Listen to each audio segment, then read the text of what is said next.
Hello, hungry gardeners of the kitchen pipes. I'm Mr. Spork, and these are Mr. Spork's hands. A lot of crazy things came out of the 60s. Hippies and free love and sit-ins and tune-outs and sing-arounds and all kinds of other crazy stuff that I don't know about. I wasn't around back then.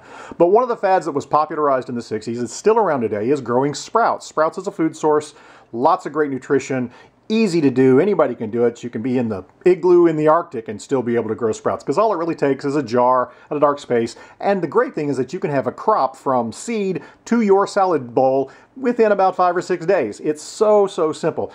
And beyond things like alfalfa and mung bean and clover, you've got sunflower and you've got mustard seed and you've got red radish and you got daikon and you got fenugreek and you got amaranth and you've got cress and you've got rocket. The list is endless. And nowadays anybody can get access to these seeds that are specifically made for germinating. Basically, they haven't been treated to prevent them from germinating and thus making your sprouts. But you can get a mail order, super cheap to do. I think a batch of mung bean sprouts that cost me about $1. I think a batch of mustard seeds cost me about 2 cents. You know, it's just so cheap and so simple. And now with the popularity of microgreens, the farmer to table movement, the knowing what goes into your food movement, the grow your own movement, whatever you want to call it, anybody can do this now. Super simple.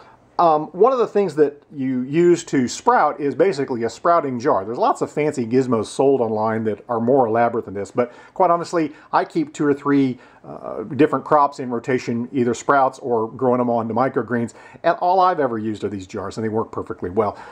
Lots of videos out there to show you how to make your own sprouting lid. Basically, you buy this what's called plastic canvas. It's the stuff that they use for, I think, crocheting and some of the other needle crafts. You can get it in any big box store or your hobby store. I think a big sheet of this that'll make 6 or 7 lids is $1 or less. But basically, you just take one of your canning jar lids and you trace around it and then you cut it out and boom, you've got the insert for a lid. And most of the videos that are out there, which is what gave me this idea, tell you to go ahead and just use the metal lid that came with the canning jar, and it just fits right in there. And yes, that will absolutely work. But one of the first things you'll notice if you do a lot of sprouting is that this metal ring is going to rust inside a day, because you're using the lid basically to rinse the seeds. You rinse the seeds 2 or 3 times a day after an initial soak. All the seeds are going to be a little bit different, but the people that you buy your seeds from can tell you those details. But that lid will rust so fast, so what you want is a plastic lid. And quite honestly, I looked and I could not find these plastic rings. They are made apparently, but it's a special order item, and like I say, hard to find. But what you can do is you can go to the grocery store. Any grocery store or hardware store is going to have a 12-pack of these plastic lids for mason jars. I think this was less than $4 for a dozen of them. Super cheap, but then of course the question is, how do you get that center bit out? You're going to need a small drill bit.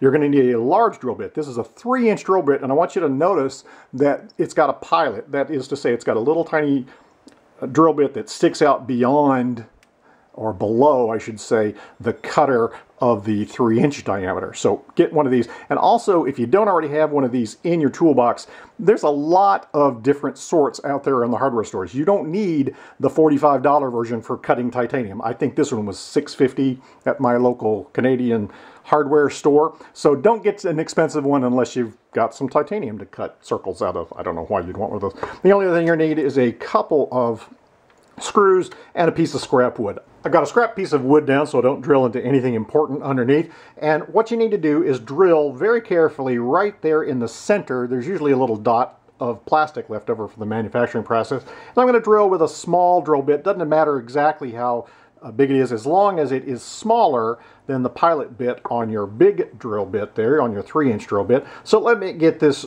hole drilled for you in the center, and I'm also going to drill 2 little pilot holes anywhere out here in the field that we're going to cut out, and I'll show you why in just a second. But let me get this one going for you.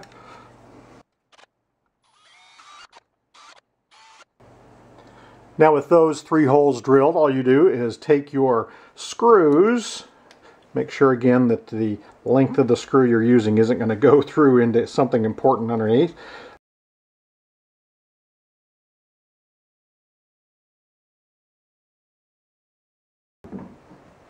I use a hand driver there just so that I don't crack that lid. Even if you do crack it, it's not a big tragedy because you're about to cut it out.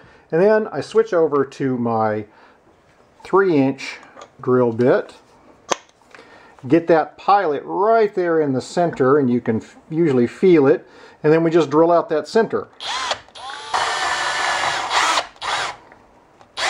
And there we go. We've got the center drilled out. You pull off your ring, and there is a perfect ring for your sprouting lid. And whether you take the plastic canvas insert and put it in there like that, or use a fine mesh fabric on top when you put it onto your jar, again, you're going to have different grades of fabric and different size meshes from the plastic canvas depending on the size of seeds that you're sprouting. It's that simple.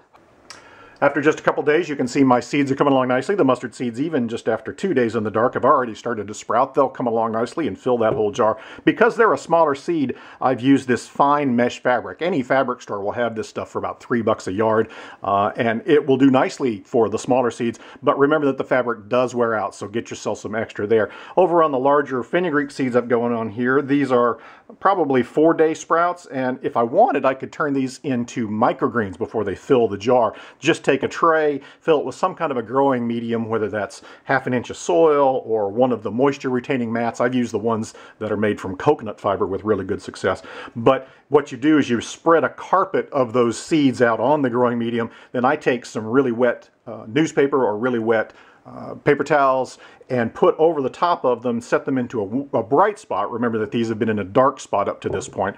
Set them into a bright spot, and over a couple days, the growth of the sprouts itself will push that paper up, and as soon as they're up about 1 inch, you peel the paper or paper towels off and let the sun take over, and they'll grow up to 2 or 3 inch sprouts. And most varieties you can actually harvest 2 or 3 times, so you can keep kind of a constant rotation of microgreens going for you. This is a really great project. I'm going to actually go make another batch of my favorite red radish. China rose radish is what they're called. They taste as good as radishes to my mind, but any of the flavors that you guys find out there, I've got links to a couple different providers, both here in Canada and America. Just go up to my website up there with that link in the corner. You can read all about it, as well as all the other craziness from up here in Canada. I really hope you try sprouting. It's fast, it's cheap, it's easy, interesting flavors that you really can't buy anywhere else. There's no reason why you shouldn't have a garden in a jar. I appreciate you watching and liking and thumbs upping and social media, snap, book, tweeting, and all that other crazy stuff that you guys do. I really, really enjoy when I get new subscribers, so please share the love, tell people all about it. And as always, from up here in Canada, thanks for watching. Cheers.